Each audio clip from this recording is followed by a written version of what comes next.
A Georgia bride's wedding day turned into a nightmare when her new husband shot and killed her stepfather. And now the case has divided a rural area in Georgia. Was it self-defense or murder? New court filings are giving us a look at the latest drama that has rocked the community. We're on the case presented by Law&Crime. I'm Chris Stewart.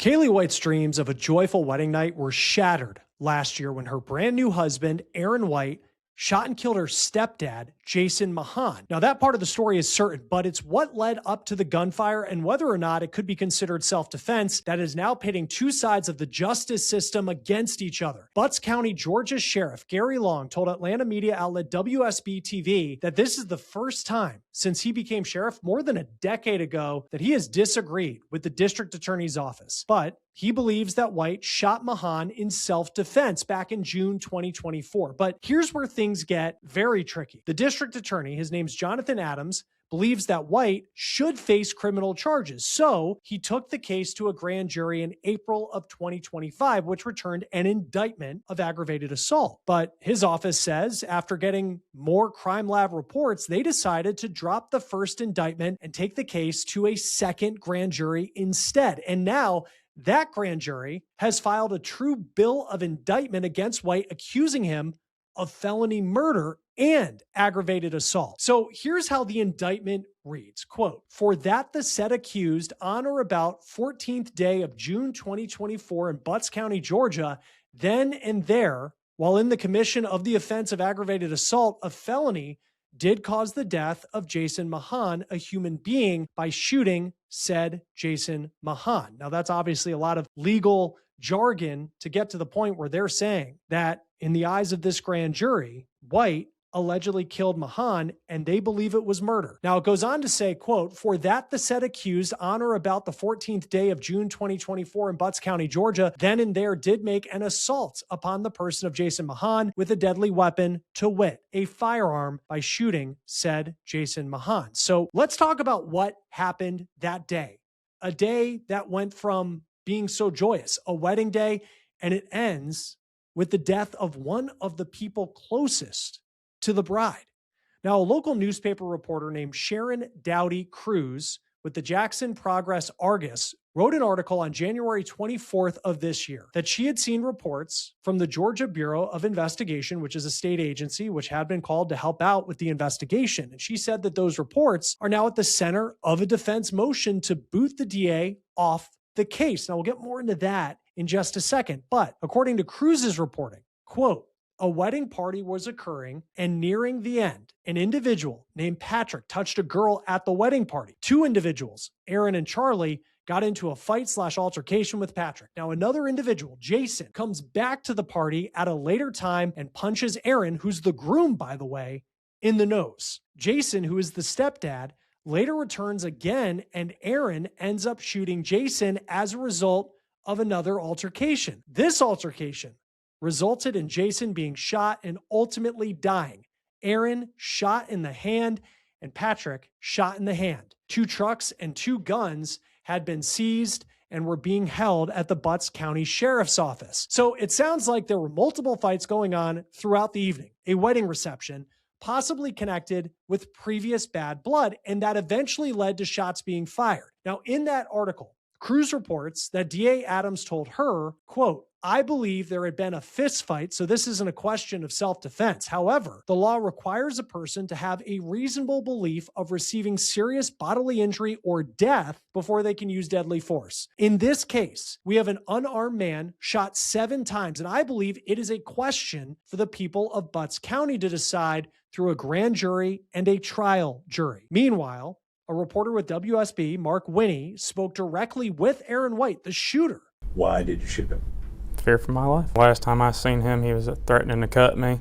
So it's a fear for my life. So the second grand jury decided that the case should go to trial, leaving it up to White's peers to determine his guilt or innocence. and he was taken into custody and granted a $100,000 bond. Now, his attorney, a man named Brett Dunn, told WSB that White posted bond later that same day. But his attorneys are hard at work creating a defense, and they are placing the blame at the feet of the district attorney's office. The defense filed a motion to quash the indictment, and in their motion, they stated, quote, each count of the indictment filed against the defendant fails to state a crime under Georgia law and should therefore be dismissed. They used words like unconstitutional, vague, overly broad, arbitrary, subject to selective enforcement, saying that the indictment, quote, fails to place this defendant upon notice that the conduct allegedly perpetrated by him/her could be deemed to be unlawful. And not only is this omission a violation of due process, but said absence of specificity unlawfully subjects the defendant to double jeopardy in violation of his state and federal constitutional rights. Now, I'm going to be speaking with a criminal defense attorney and civil rights attorney. His name's Tyler Bailey here.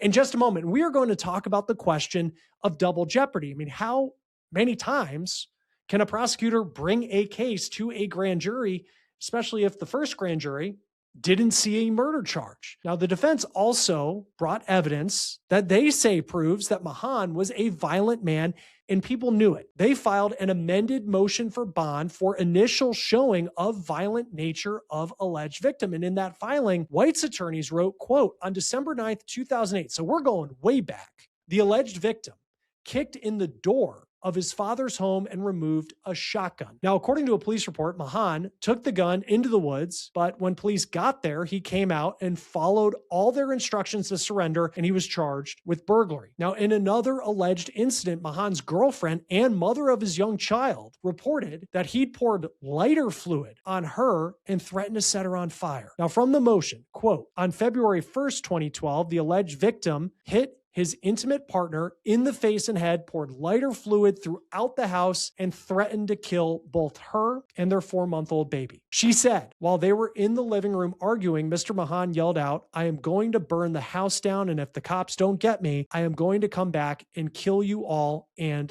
the baby. She stated that she was scared for her safety and for the safety of the 4-month-old son. She advised that Mr. Maughon grabbed an unknown brand of lighter fluid and sprayed the lighter fluid onto a living room table and 2 sofas. She then stated that her mother ran into the master bedroom and grabbed her grandchild and then ran out the front door. She said, as she was standing in the living room, Mr. Maughon walked over to her and with an unknown hand or hands hit her in the face and head several times, which caused her injuries. Now, a third incident reportedly occurred a few years later. And quote, it says, on September 27, 2015, the alleged victim assaulted an adult and a minor, the latter of whom was assaulted with a PVC pipe by the alleged victim, resulting in charges of aggravated assault and 6 other warrants. So now you might be thinking, this does sound like a lot of victim blaming, but the defense is likely bringing this forward to show that it would be reasonable for White to have been in fear for his life just based on the history of Maughon. But the defense isn't done.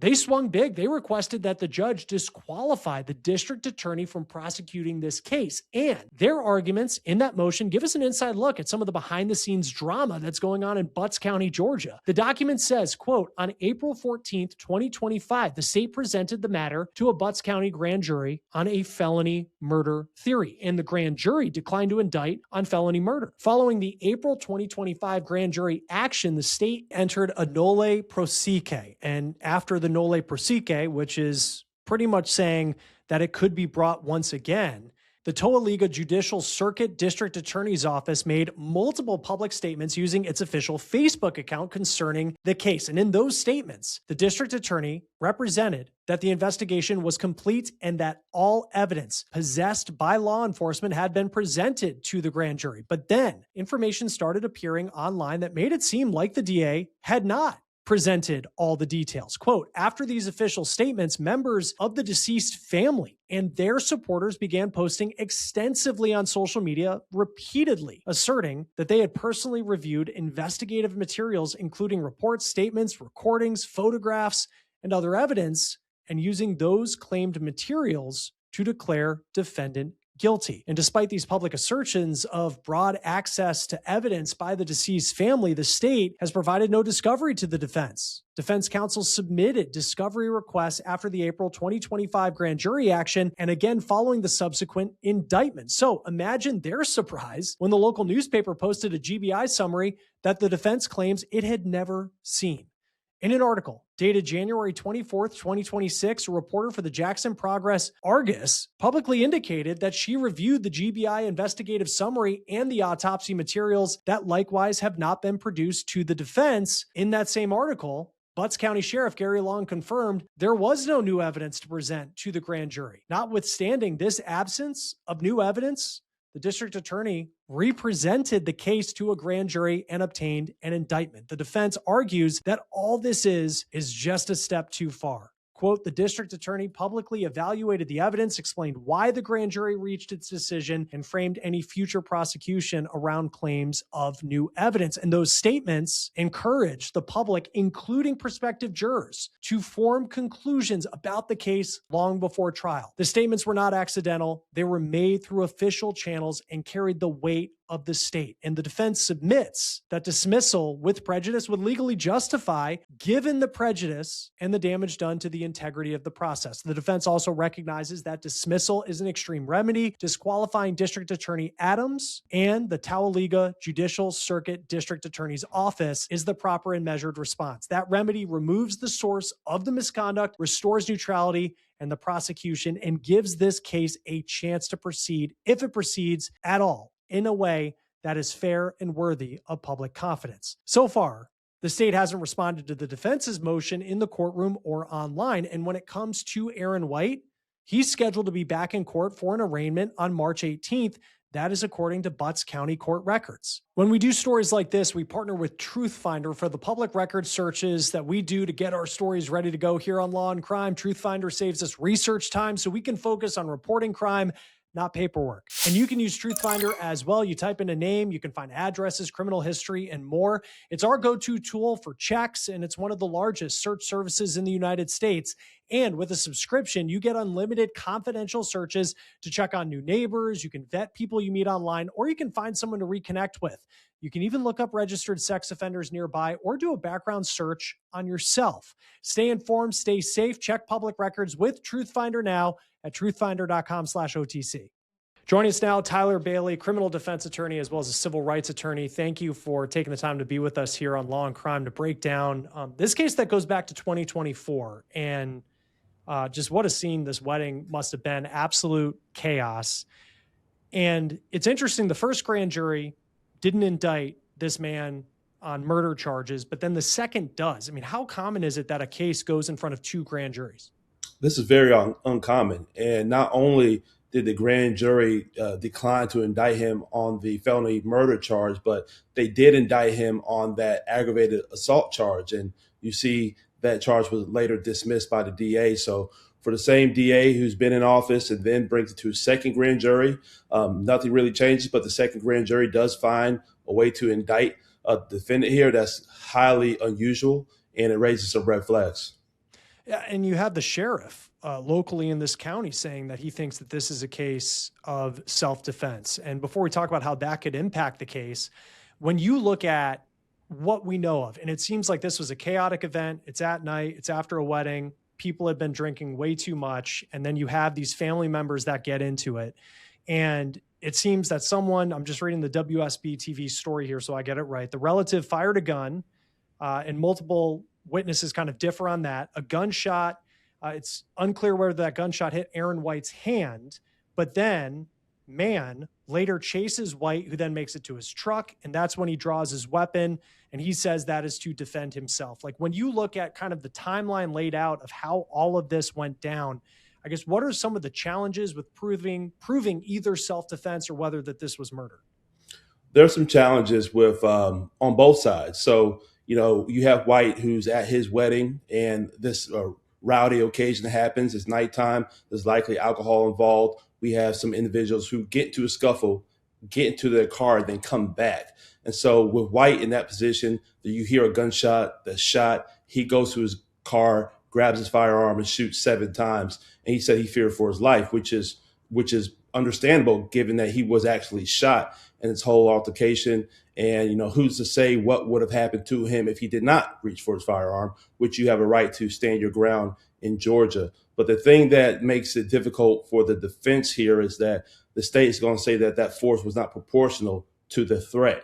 So he was shot. The individual who lost his life was shot 7 times. It seems like the DA is saying that the 7 shots seems to be overwhelming compared to the force that was a threat to White. And if you ask the defense, they probably will say, look, he was defending his life. 7 shots was reasonable under the circumstances. Who's to say that 1 shot would have thwarted the whole threat that he was facing?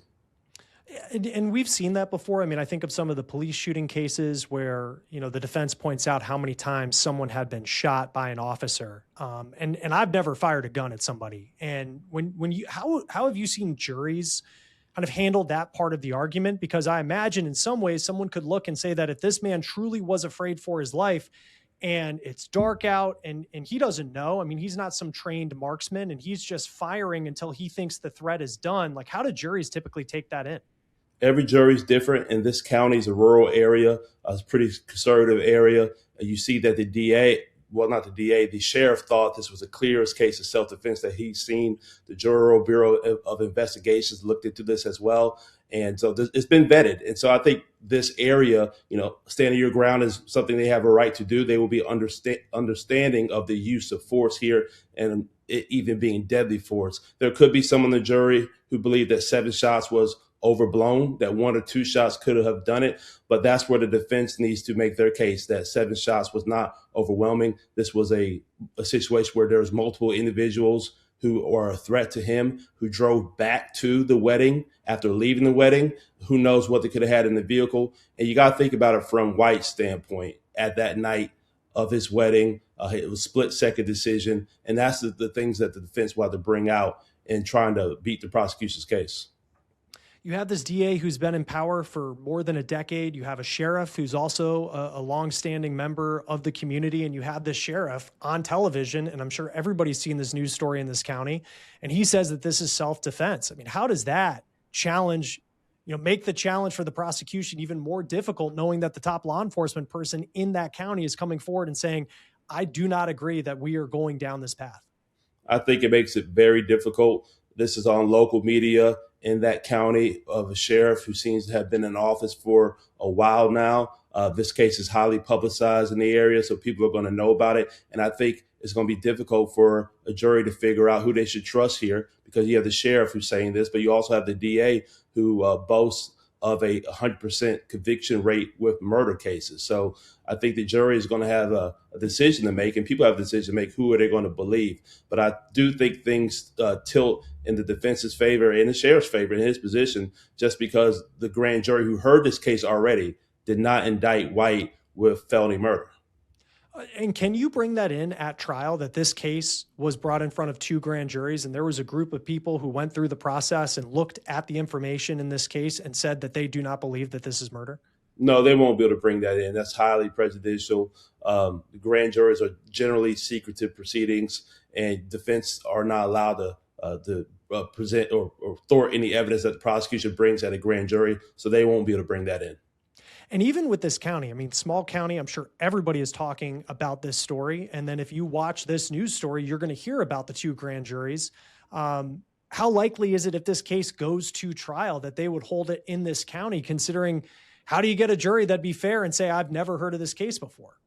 I think there's a good, strong chance this case does go to trial, because you have the DA who decided to bring this case to a second grand jury, who then indicted White. You have the sheriff who has also called this case the clearest self-defense case he's ever heard. You have the defense lawyer who believes that as well. And White, who've already was not indicted during the first grand jury, why would he feel like he should be found guilty by the second jury? There is some always risk, because if he's convicted, he's going to go to jail for a long time. But I think just with the way the prosecution has went about this, I highly doubt they're going to reduce it to anything that the defense would agree to plead to. And I think there's a good chance he could be acquitted with a self-defense defense here, based off what the grand jury, who are members of that community who have already heard the case, did, which is decline to indict him. Well, and it seems like, just from reading the story, that there's a lot of people who had different accounts of what happened that night. And there might be people who support a murder charge. There might be people who were there who support a self-defense charge. We know that there was a lot of drinking. How do you get a witness who the jury can trust, who actually knows what they saw and is able to give an account that would be effective to the jury? They're going to take the witnesses that they have. And there's witnesses here who were at the wedding. There'll be people who can attest to what happened and transpired before the deceased and his friend, I believe, left the wedding. And so they'll have to take what they have. And it's going to be difficult, I believe, for the prosecution to prove this case beyond a reasonable doubt with a unanimous jury to find that White is actually guilty of the charges that he's accused of committing, especially with all the drama going on in the background. Well, and because the other part too with this, and where I think of some self-defense cases, and I can't say I'm an expert on them by any means, but this one seems it has multiple steps where there was an altercation and White gets punched in the face, then a shot is fired, and then White is apparently hit or grazed with that shot. Then he goes to his truck, and then that's when the stepfather is chasing after him. I mean, how common is it that a self-defense case can have this many steps leading up, as opposed to something, thinking of like a traffic stop or some other, where we have video of an incident where someone quickly pulls a gun and then suddenly that's someone who's afraid for their life. In this case, it seems like it was somewhat drawn out over a couple of minutes. How common is that? It's not that common. It was drawn out over a couple of minutes, and there's history between the individuals. They know each other. White has said in some reports that the deceased did say that he was going to cut him before. And I just think it's his wedding night. He's been shot. There's a lot going on. You have individuals who return to the scene, which I think is really big for this here. So when White is standing his ground, he's more than likely not going to leave his own wedding. So that's a fact. So the prosecution won't really be able to use, you could have left your wedding, took your bride and started your honeymoon early. It seems like they were having a good time at the reception. And so there's a lot of different layers to peel back here. There's history between them. I think those are facts that probably will come out in the trial of this case. For the prosecution, I know we were talking about the 7 shots. I mean, other than that, unless you have a witness that can come forward and say, I definitely saw it and I definitely believe this. What could be the strongest piece of evidence? And I know you think it's going to be a really uphill battle for the prosecution. And I kind of think so as well, because it's like, I don't understand based off what we've seen, and this is just one news article, what evidence does the prosecution have to support that it was murder other than the fact that he fired so many times? I think so. Some things that we don't know right now is the proximity between the individuals. If the facts show that a White shot, I think McMahon or Mayhem, his name is, at a close range 7 times, that's different if he grabbed his gun and shot a few times or 7 times here from a far distance to ward off the threat. So I think that could be a challenge for the defense, depending on how close they were when the shooting occurred. And then also, was the individual down, let's say on shot number 2 or 3, and White continues to pull the trigger for more shots. That could show that the force was unreasonable or was not proportional to the threat that he was under at the time. So when you're reading it, I believe it does look like it could be an uphill battle for the prosecution. But depending on certain things like the proximity between the individuals, was the deceased down on shot number 1 or 2, and what was the time frame between the shots? Was it 3 shots, then 4 more later? There are a couple different facts I think that could tilt the scales here. When it comes to, because I was watching this, when I saw the headline and then I watched the news story, and I was shocked to see White actually gave an interview in his jail jumpsuit. What goes into a decision as a defense attorney of whether or not you're going to let your client go on television and answer questions from a reporter about a case where he eventually could be put behind bars for a long time?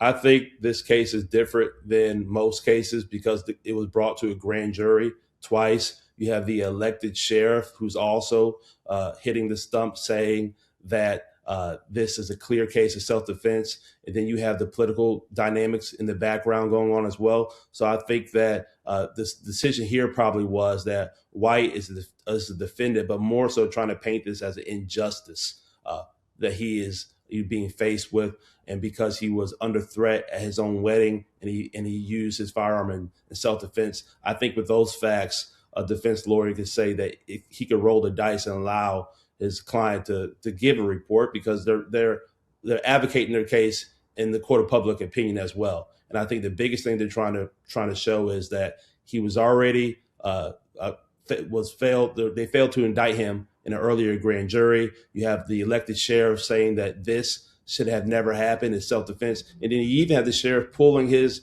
endorsement of the DA who's prosecuting the case. So there are a lot of, I think, facts that would lead a defense lawyer to say getting in front of the camera is not too bad for their client in this situation. Yeah, and you have to say, I mean, I think from at least the way that this story was done, you kind of see his side to the story in a way that maybe we didn't if we just had the court documents. Is there a limit on how many times a prosecutor could bring a case to a grand jury? Well, that's a good question. I think that it all depends. The prosecutors have discretion, and it needs to be for some new evidence that can be brought before a grand jury. And that's what the prosecutor said here. He said that the ballistic tests came in, but also he said that he saw the case differently, which I don't think really should be an equation on whether a case goes for a grand jury. I think there needs to be new evidence, because they could view it differently, 6 months from now too. And let's say the grand jury did indict. I think that's not a reason for it. But if there's new evidence that comes out that could change the opinion of a grand jury, I think it's appropriate. But it does not need to be in the situation where there appears to be a jury shopping, trying to get a different a jury pool that would indict somebody here. And it is highly uncommon for cases to go before a grand jury twice, especially in the same set of facts. Ballistic tests coming, I don't think that's really a viable reason in this situation. There seems to be other reasons why this grand jury was reconvened the second time.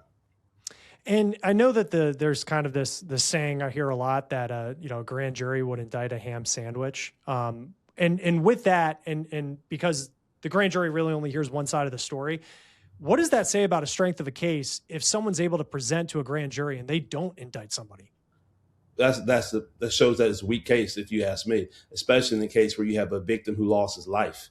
That was brought to the grand jury the first time, and they did not indict. And usually, grand juries, sometimes people believe they're rubber stamped, that they're going to indict. It's easier for a grand jury to indict, of course, than a jury to convict. But here, you not only did the grand jury fail to indict White here for the murder charge when there was a victim who lost his life, they did find him that there was enough probable cause to indict him on the aggravated assault case, which was later dismissed by the prosecutor in the same case. So that's what's very ironic about it. Grand juries, typically, it's easier for them to indict. Here, they did not indict for felony murder, and the same prosecutor who later dismissed one charge, the aggravated assault, brings it to a grand jury again. And we'll see what happens next. Very interesting case out of Georgia. Tyler Bailey, criminal defense attorney, civil rights attorney. Always great to have you on Law and Crime. Thanks for being with us. Thank you. That will do it for On the Case, presented by Law and Crime. Subscribe to us on YouTube and Spotify, and now you can find episodes of On the Case on Peacock. I'm Chris Stewart. We'll see you next time.